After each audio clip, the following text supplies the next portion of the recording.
This is not the African savanna, nor is it America's Wild West.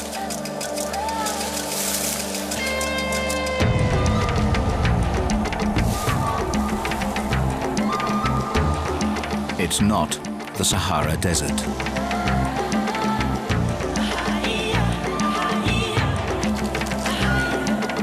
This wilderness, with its changing and fascinating faces, lies in the very heart of Europe. It's Hungary's Puszta, land of salt and sand.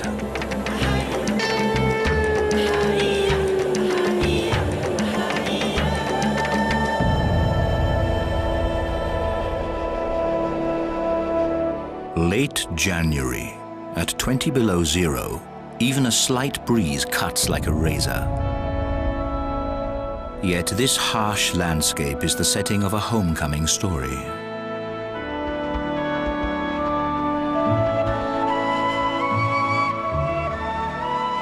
For centuries, the big predators have been hunted to extinction. Now they're on their way back. After many decades, ecologist Emil Borosh was one of the first to meet a wolf in the wild. Halló, nem fogod elinni, láttam egy farkast.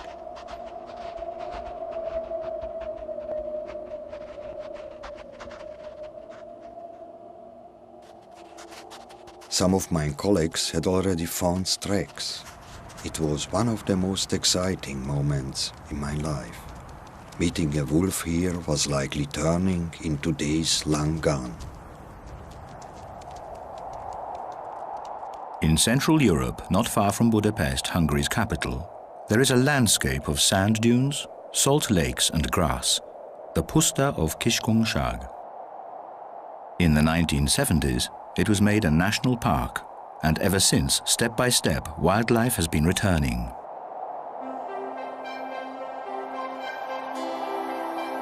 Suddenly, overnight, just a few days after the wolf encounter, the frost is gone.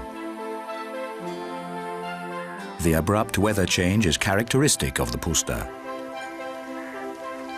Secret life begins to stir. It's the season of awakening.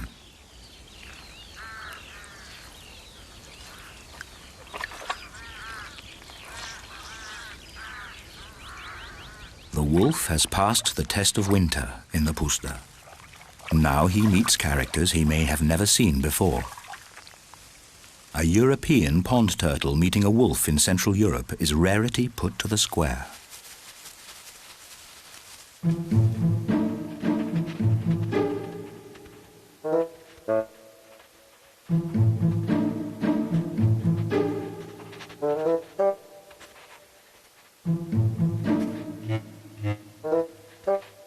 Is it food?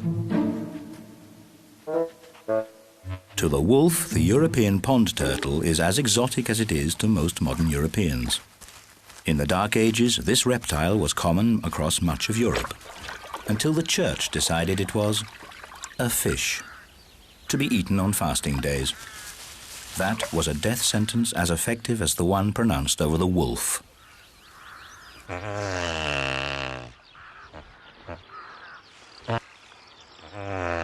Another exotic species and a rare spectacle.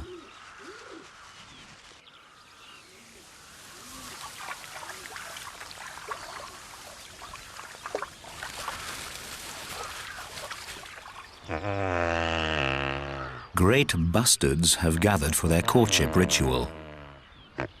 The males are practicing grand poses to impress the females. In the sidelines, the females wait for the show to begin and to make their choice. The males are huge and weigh up to 25 kilos. Before their great act, they need some refreshment. There seems to be no shortage of grey voles around the lek, the bustard's traditional meeting place. Some of the younger males are impatient and fly in early to stake their claims. That can cause friction in a very physical sense.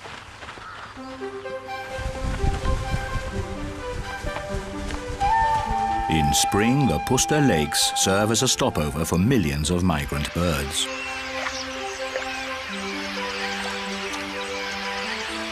Some, like the lapwings, stay here to breed. The shallow salt lakes, faint echoes of an ancient sea, quickly warm up and become a living soup, swarming with myriads of tiny crustaceans. A welcome feeding place after 2,000 kilometers of strenuous flight. These avocets have just arrived from Africa.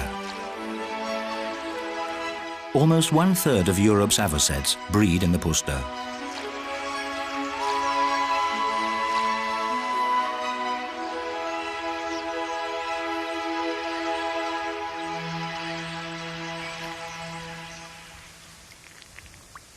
When the coast is clear, the pond turtles re-emerge. One last dip, and then the spring sun lures them on land.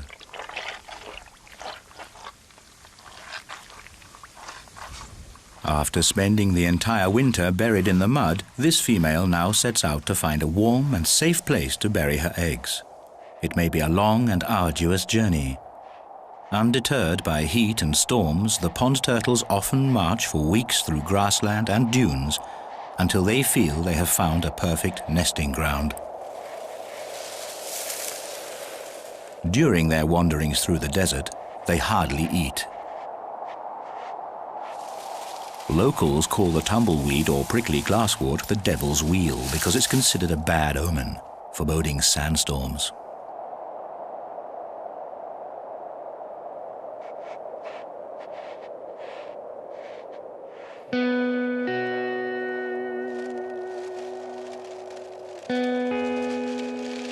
Only 50 years ago, the sands would often bury pasture land and cause great damage.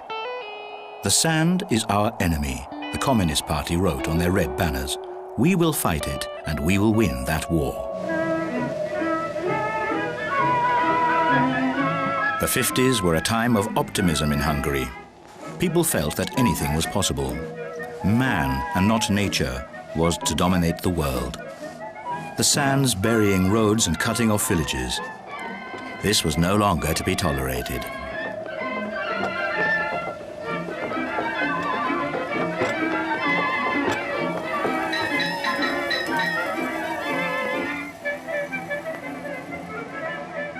There were state programs to stabilize the dunes by planting bushes and trees. Irrigation canals were built, but man's impact, brutal as it was, has been far from permanent.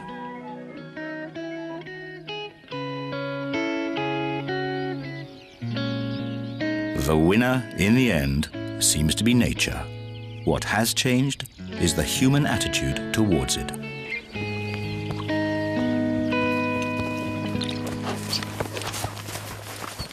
Today, this unique landscape is protected, and Hungarian scientists are trying to understand the life of the dunes.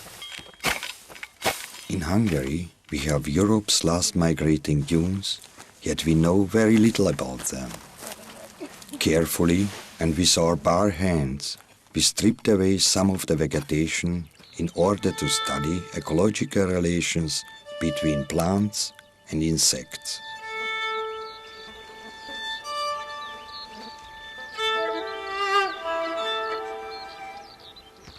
The tiny inhabitants of the dunes appear as soon as the vegetation has been removed. Flashy spiders, grand bugs, or this colorful ground beetle. The ground beetle is a fast and deadly hunter. Even when temperatures soar to 70 degrees centigrade, which is hot enough to kill bacteria, it patrols the dunes, always on the lookout for a victim. When the sapphire blue butterflies visit the Puszta's wildflowers, summer has begun. The sapphire blues live almost exclusively on the nectar of the milk vetch.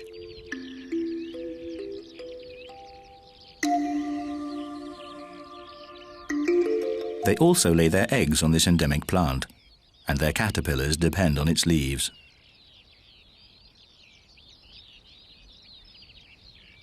The caterpillars attract ants because they secrete a sugary syrup. The ants build their sand nests right next to the plant, digging down among its roots.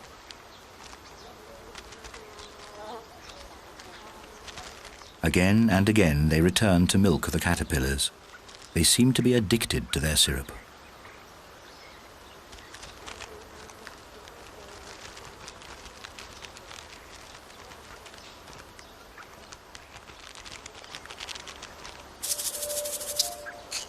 In turn, the ants protect the caterpillars and their pupae against predators. The pupae secrete the same syrup as the caterpillar, enticing the ants to guard them inside their nest.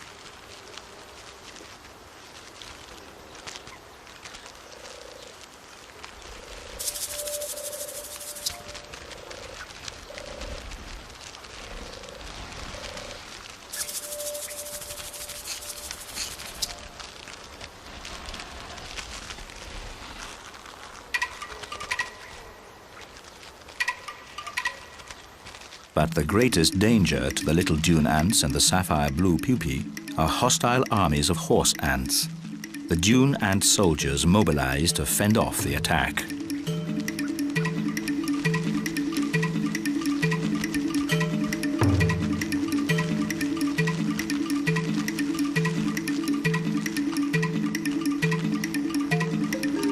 In close combat, the invaders are dispatched one by one. Then the battlefield goes quiet. The fierce struggle has only lasted a few minutes.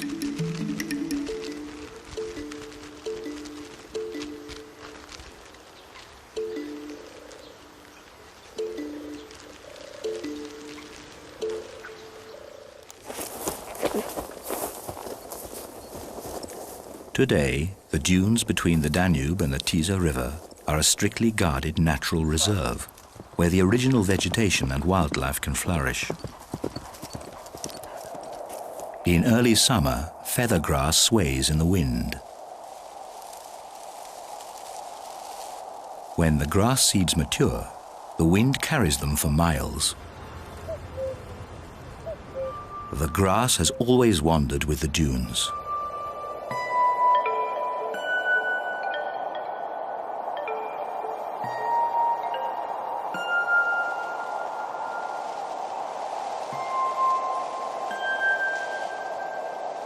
Feathergrass seeds are able to germinate on pure sand where no other seed can survive.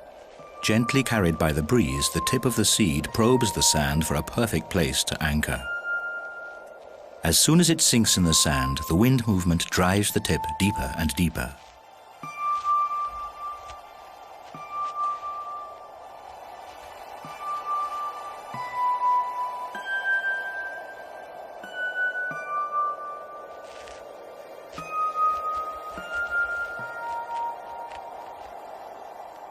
In the end, the young grass is so well anchored that even a storm cannot tear it loose. The Kishkungshag Puszta boasts Europe's vastest feathergrass meadows. Their silky sheen and rustle give the puszta its summer outfit.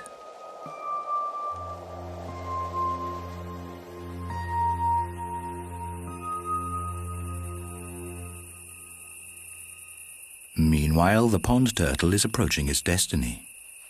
The turtle is looking for a veil between the dunes with just the right mix of open, unshaded sand and stabilizing plants.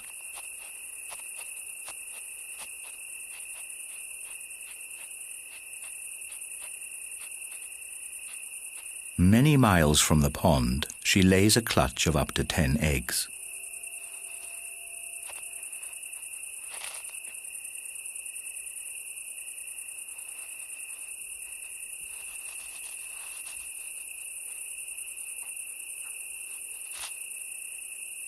She covers the clutch carefully with sand to hide it from predators and keep the temperature stable. Why the turtles of the Kishkungshag Puszta travel so far to lay their eggs is unexplained. But it may be one of the reasons why European pond turtles have survived here.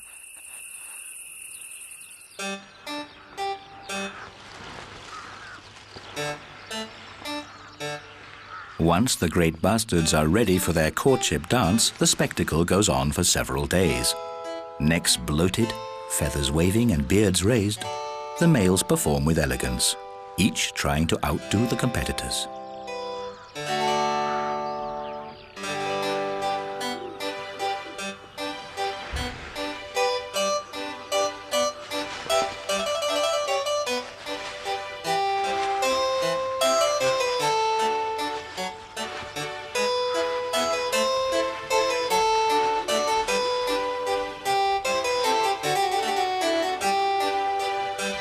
Love seems to make them blind, and some dancers are so enthralled in their own movements that they even seem to forget the females.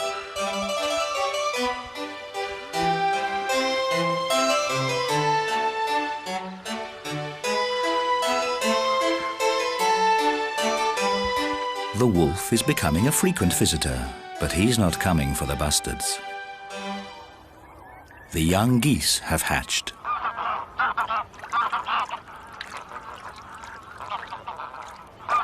After only a few days, they are excellent swimmers.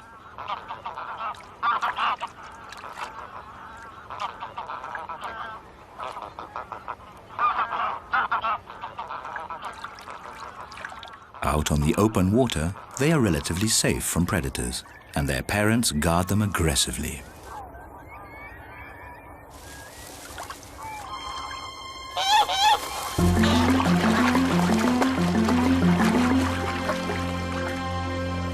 Wolves are pack hunters.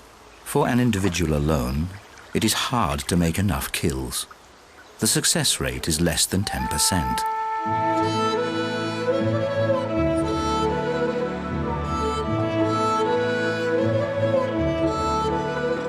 In early summer, this is the nostalgic Puszta scenery. Knee-deep grass, a cart pulled by grey cattle, and herds of grazing horses.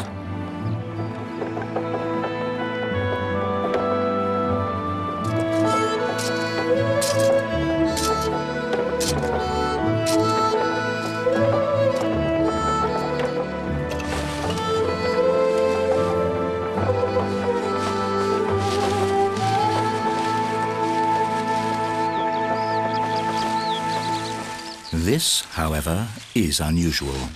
A walking bundle of straw. Inside is Emil. Great bustards are extremely shy. I wanted to watch them at the nest, but the chicks had already hatched. It couldn't have been long. The egg skins were still soft. The chicks could be anywhere near. For more than 1 hour, I crawled around.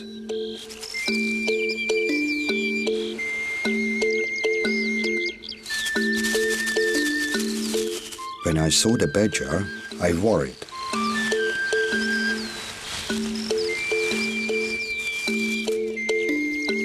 But when I discovered the mother, I know that the chicks were all right.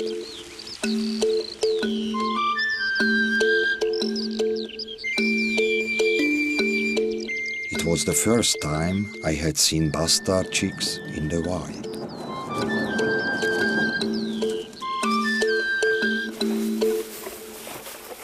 The air is electric. The horses are getting nervous.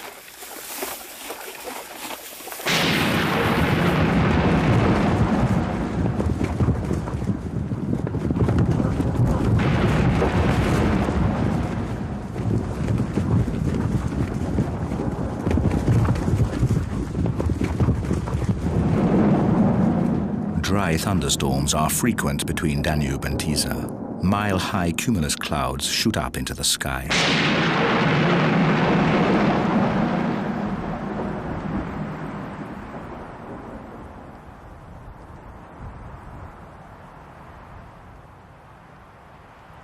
Then comes a complete calm.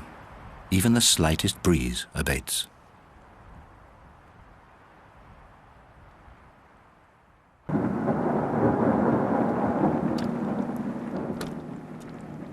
The rain begins reluctantly, with no sign of the coming cloudburst.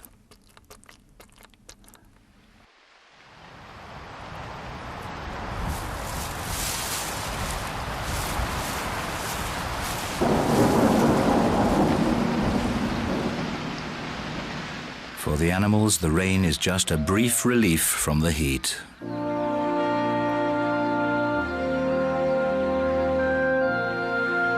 But for these mosses, the short rainfall means life. A few minutes of rain can turn the brown dunescape into an oasis, dotted with lush green pillows.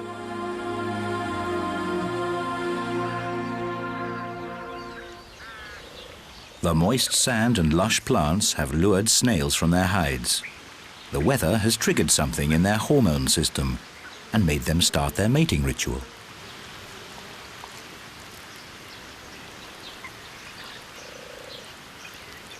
Snails in love may not just lose their minds, but also their balance.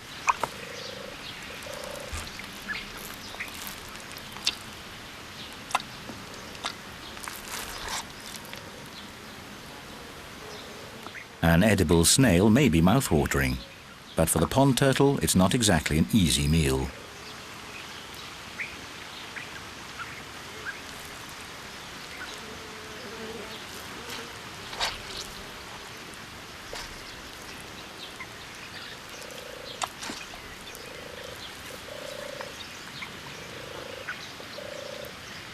The turtle carries her catch into the water to make it leave its shell and to eat in safety.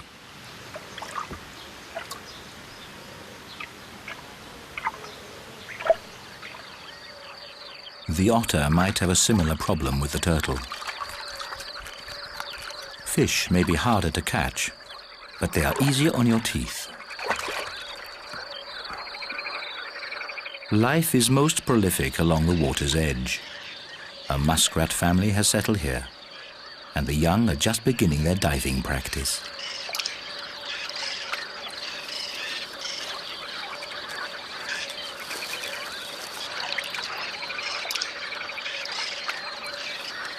These aquatic rodents originally come from South America.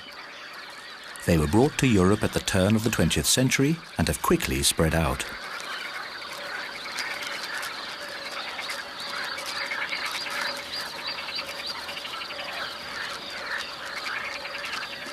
In the Puszta, the muskrats have perfectly merged into the ecosystem. Alongside the European otter, they have colonized almost all the freshwater bodies in the national park.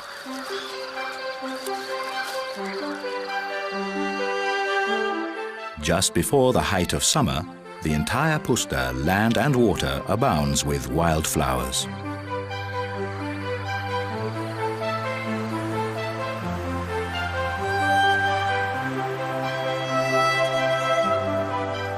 The last feather grasses are maturing and give the land a golden luster. Even the caustic soils around the salt lakes are veiled in blossoms.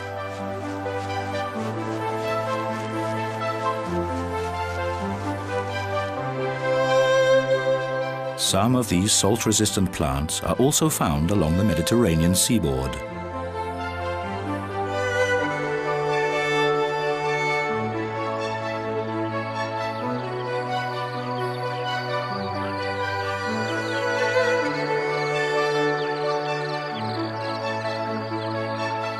South of Budapest, the Tisza River meanders, flowing lazily through almost pristine riverine lowlands.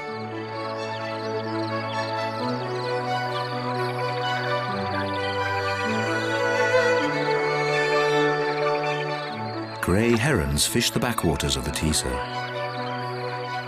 The quiet scene offers no hint at what is about to happen, except a few huge insects on the bushes along the banks.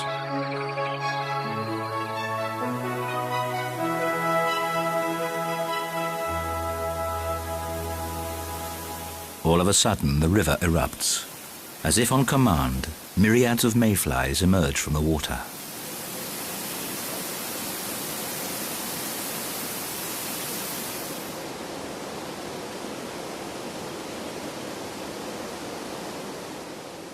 For all the predators in the rivers, this is the feast of the year. Tediously, the insects wiggle from their pupal cover. Their life is short, just a few days. All they do is mate, and then they die. The river is in blossom, is how the locals put it.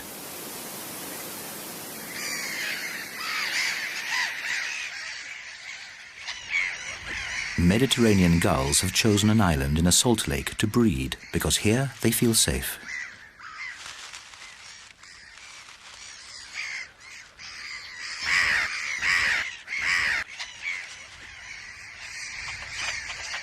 that their circling and their cries have alerted a badger.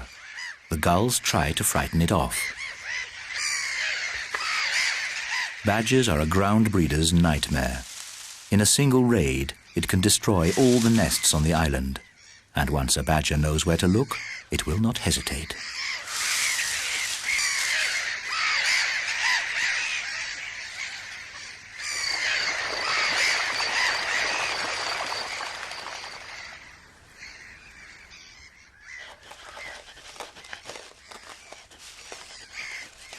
Almost every summer, badgers and foxes reduce the breeding success. But the bird populations are strong enough to deal with the losses over the years.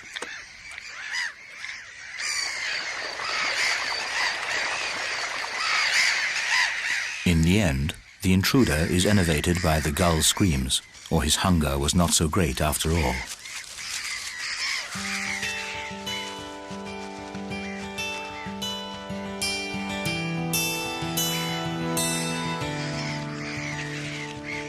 At sunset, the gulls fall silent. Other voices are heard. Emil notes in his diary.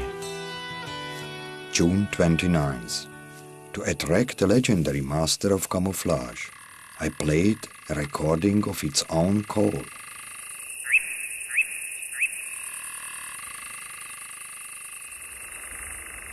It's a nightjar.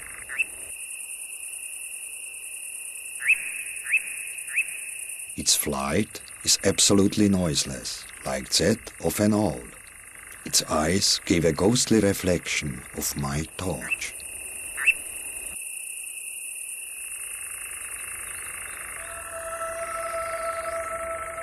And then I believe I heard a rustle.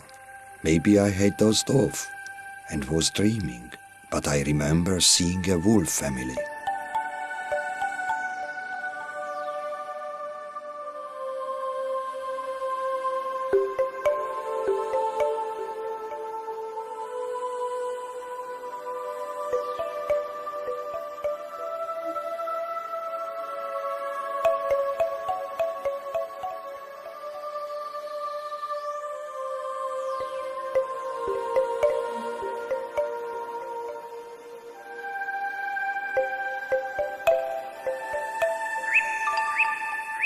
In the morning, the nightjar's call woke me. I was dazed. A night outdoors takes you into a different world. It can suddenly shift our perspectives. I found it hard to leave this for my desk. The only chance to find this master of camouflage in broad daylight is when other birds approach his nest. Then he tries to frighten them off with a hiss. But the magpie is not impressed.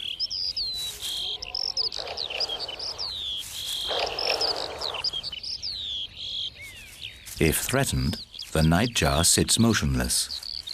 The way he sits parallel to the branch and the bark pattern of his feathers make him all but invisible.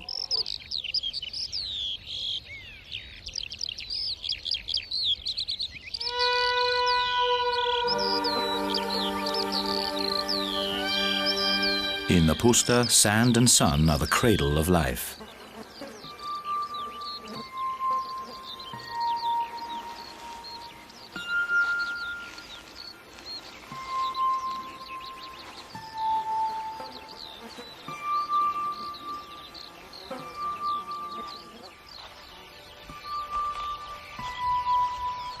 These tiny baby pond turtles measure less than an inch. Their mother had not laid her eggs anywhere near the water, a strategy that seems to work. No predator has found the nest and all the eggs have hatched.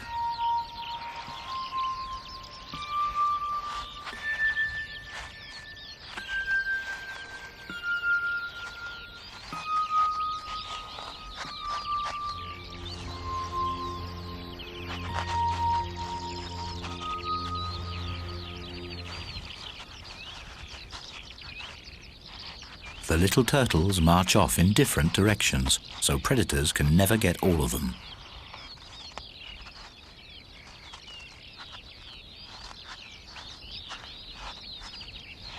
But the journey of each little individual through the summer is still full of dangers. The summer wind is hot and dry, and it blows from an unpleasant side.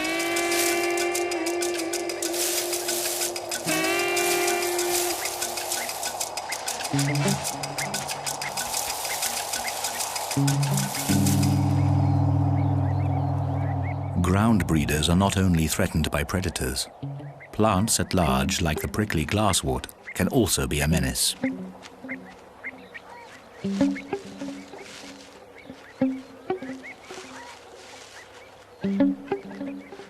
If the avocet mother does not get back on its eggs soon, the midday sun will kill the embryos in their eggshells.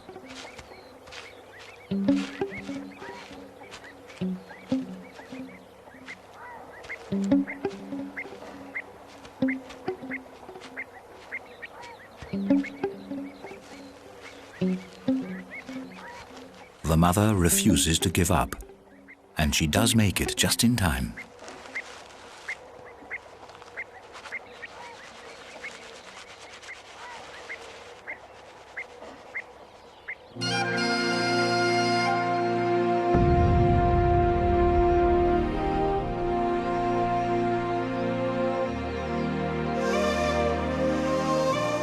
The summer sun has dried out the sand to some depth. When the wind now picks up, the dry, light sand begins to fly, and the dunes begin to wander.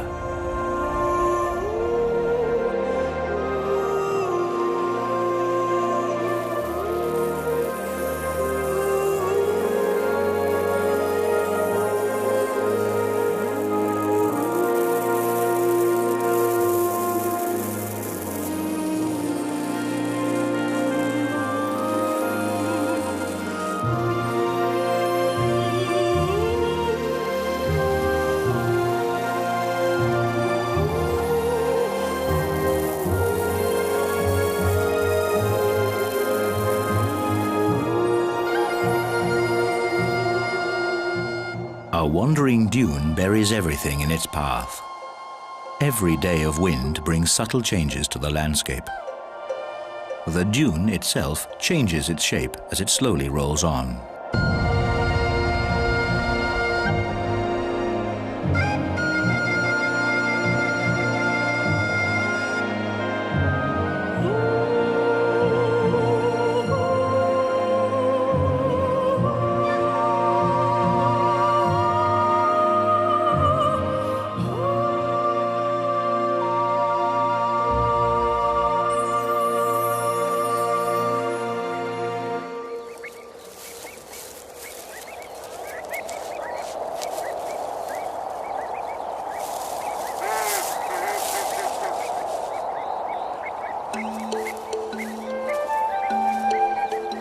As soon as the breeze slackens, the sun regains its full power.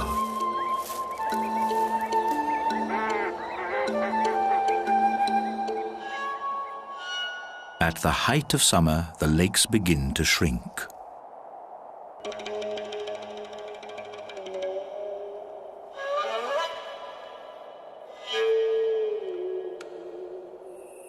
Some may shrink by several kilometers to half their size. Others dry out completely.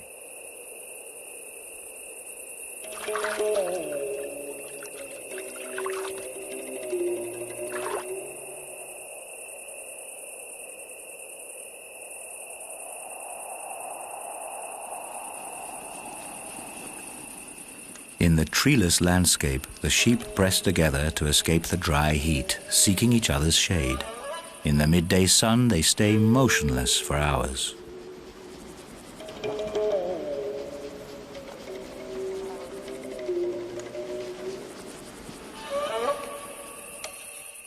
Only a few weeks ago, this was a lake. Every summer, it dries out. Its inhabitants must hold out until autumn, when the rains return.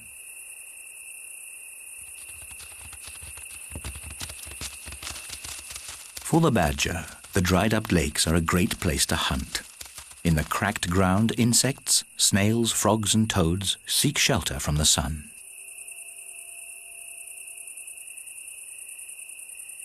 Sometimes young turtles try to make it across to the water's edge. In a few months, all this will be soft mud to hide in, but now the ground is hard to get into.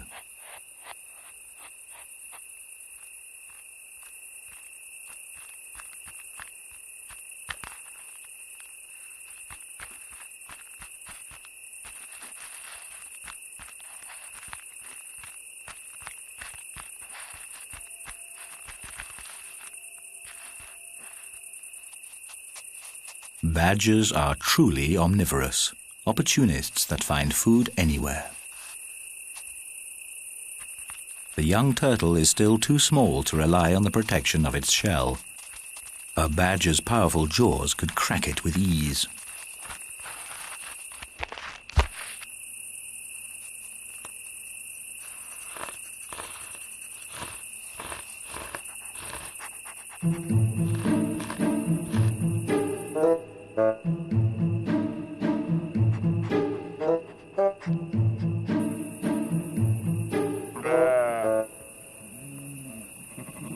The little turtle gets help from an unexpected side.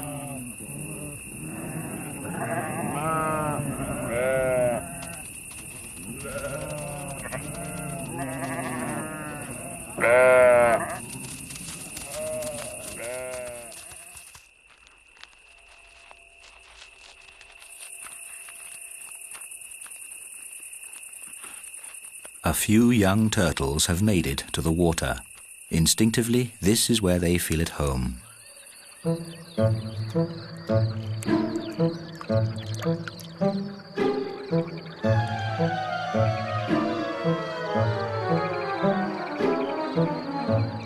Others will spend the first winter on land and begin their diving and swimming careers next spring. The otter has slept all day in his den. As the evening settles, he comes down to the water to hunt. Otters are playful creatures, snapping after everything that moves, even moths.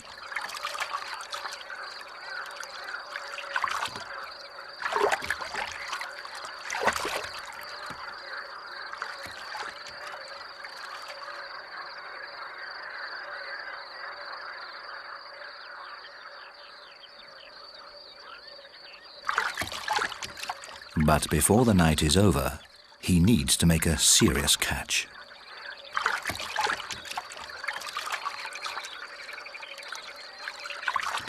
The freshwater lakes of the Kishkunshag Puszta are full of fish and attract even more otters. To them, the hidden overgrown ponds offer ideal hunting grounds.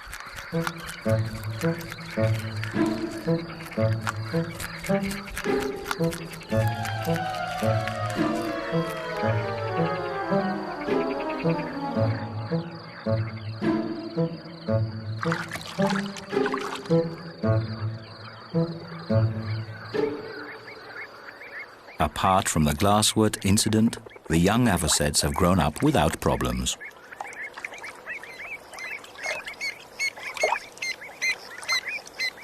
They are learning fast to find their own food.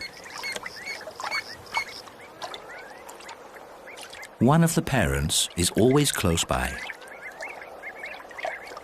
Intruders are immediately warned off, even if it's a harmless lapwing.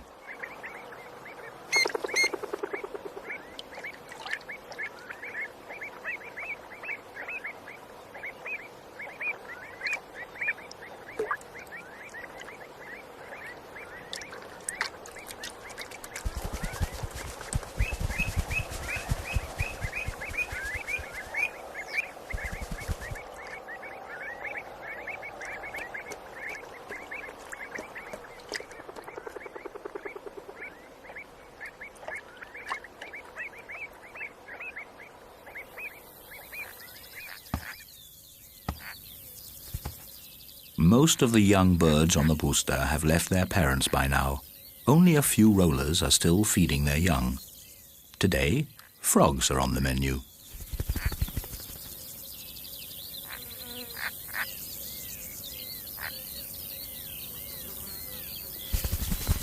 These fast hunters make up to 40 sorties a day to keep their brood fed.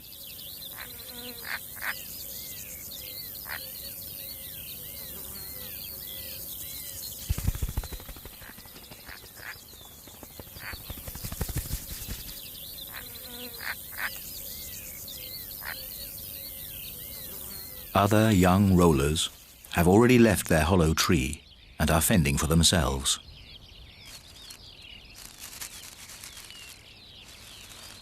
The snouted grasshopper is well camouflaged, but not well enough to escape the roller's gaze.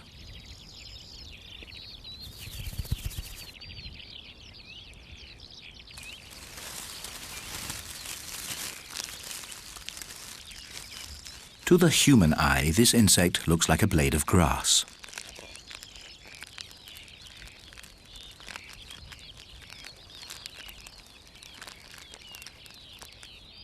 This young roller has just left the nest, but can already boast perfect hunting skills.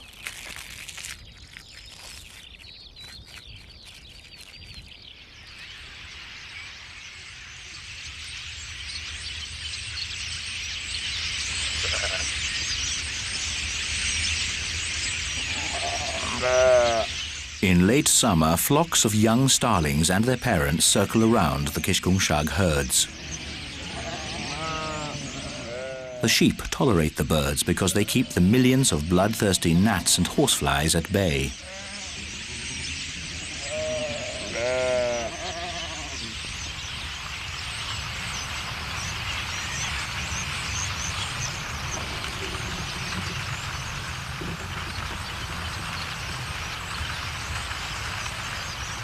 Often, a flock of birds stays with the herd for several days, then they move on to find another one.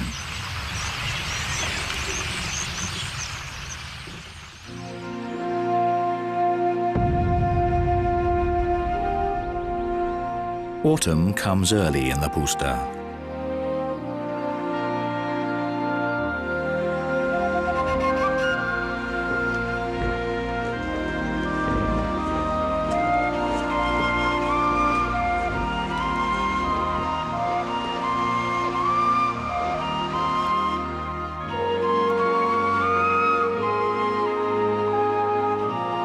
Peacefully, the wolf family enjoys the last sun rays.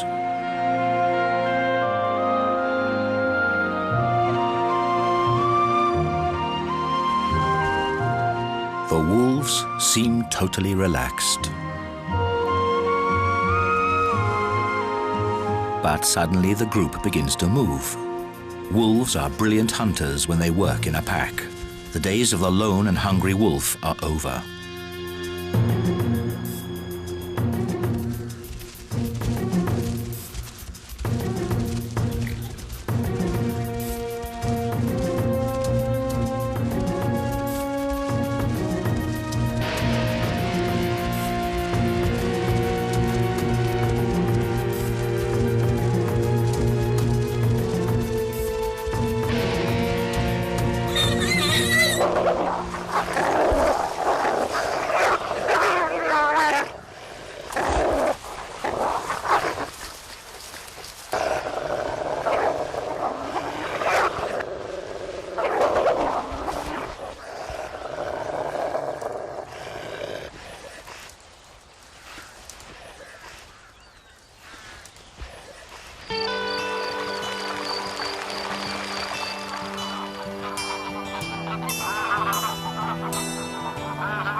Like in spring, the Puszta once more becomes a turntable of bird migration. Thousands of waterfowl come to rest at the salt lakes and ponds. Highly sensitive organs on their long beaks allow the curlews to feel for food in the soil.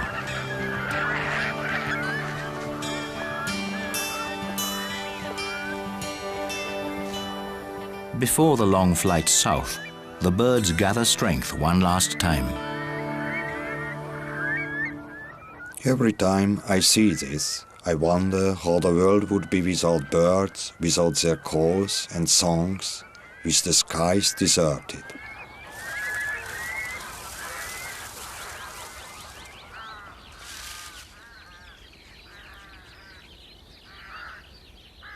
Under the tumbleweed was the leg of a wild boar. The wolves had returned and already formed a pack. We decreed a shooting ban.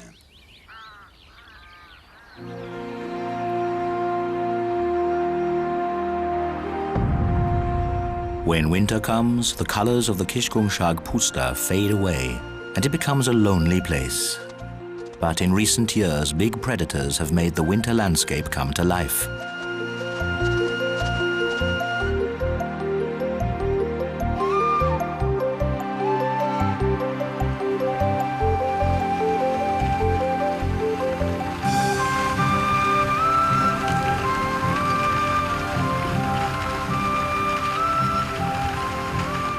People were afraid that the wolves would attack domestic animals, but they haven't.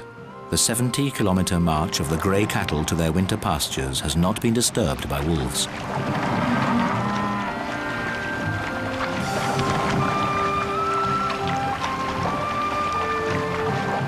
For centuries, grey cattle have been kept out in the open. They are familiar with wild nature and its dangers. For 26 years, the Kishkungshag Puszta has been the national park. More and more wild animals have found refuge here and colonized the lakes and ponds between the dunes.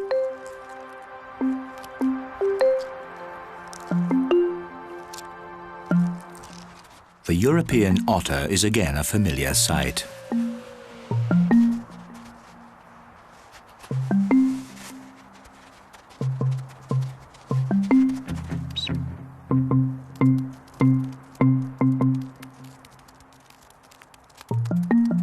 By making it a national park, the Kishkungshag Puszta has been given back to nature.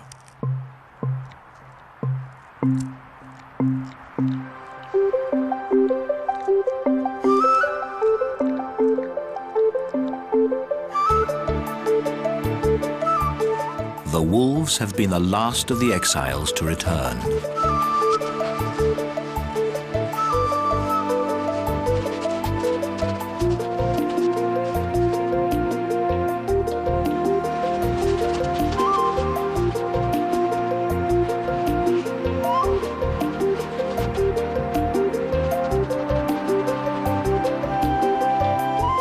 With a little courage, the wild can be given back the space it needs to unfold its wonders, like those of the Puszta, land of salt and sand.